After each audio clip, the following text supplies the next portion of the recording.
कायनात का कदीम तरीन और बहुत बड़ा ब्लैक होल दरियाफ्त सूरज से कितना बड़ा, कब और कैसे वजूद में आया।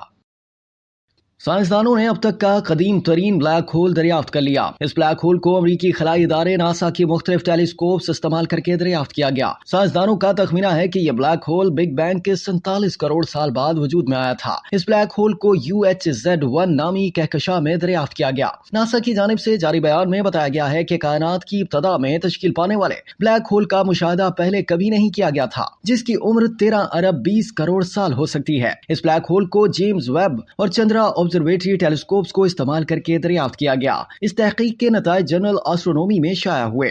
साइंसदानों का ख्याल है कि यह ब्लैक होल हमारे सूरज से 10 से 100 करोड़ गुना ज्यादा बड़ा हो सकता है। नासा के बयान में कहा गया कि यह कायनात का सबसे बड़ा ब्लैक होल तो नहीं, मगर इब्तदाई अहद में बनने वाले ब्लैक होल का इतना बड़ा हजम गैर मामूली है। साइंसदानों ने कहा कि कायनात की इब्तदा में इतने बड़े ब्लैक होल बनने से काफी कुछ मालूम होता है। इनका ख्याल है कि यह ब्लैक होल गैस के बहुत बड़े बादल के फटने से बना। उन्होंने मजीद कहा कि ब्लैक होल के फैलने का दौरानिया बहुत मुख्तसर होता है, तो इसका मतलब ये है कि ये ब्लैक होल बहुत तेज रफ्तारी से फैला या शुरू से ही वो इतना बड़ा था। ख्याल रहे कि कायनात के असरारों में से एक असरार ब्लैक होल भी है, जिसे जानने और समझने के लिए साइंसदान तगो-दो में लगे रहते हैं। ब्लैक होल कायनात का वो असरार है जिसे कई नाम दिए गए हैं। कभी इसे एक कायनात से दूसरी कायनात में जाने का रास्ता कहा जाता है, तो कभी मौत का गढ़ा। कोई भी सितारा ब्लैक होल उस वक्त बनता है जब उसके तमाम मादे को छोटी जगह में कैद कर दिया जाए। अगर हम अपने सूरज को एक टेनिस बॉल जितनी जगह में मुक़य्यद कर दें तो ये ब्लैक होल में तब्दील हो जाएगा।